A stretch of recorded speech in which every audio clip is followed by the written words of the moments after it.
ముందు నుంచి కాంగ్రెస్ పార్టీ చెప్పినటువంటిది ఏంటిది అంటే బీజేపీ బీఆర్ఎస్ ఒకటి అనేటటువంటిది గట్టిగా మేము తెలంగాణ ప్రజలకి ఉన్న వాస్తవాన్ని మేము చెప్పినాం.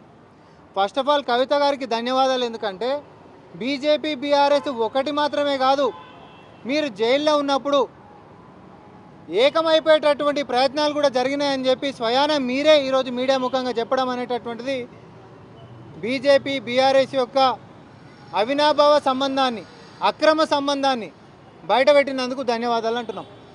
ఎందుకంటే ఆమె లేఖలో కూడా చాలా స్పష్టంగా చెప్పింది. ఏమని?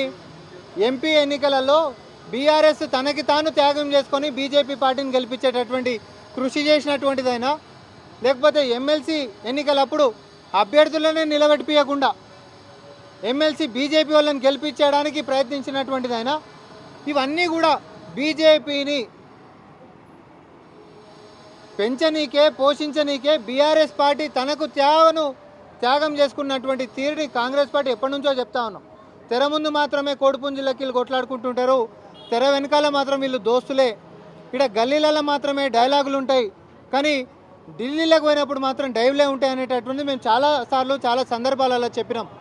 బీఆర్ఎస్ పార్టీ భవిష్యత్తులో కూడా బీజేపీ పార్టీని కాదని ఒక అడుగు కూడా వేయదు.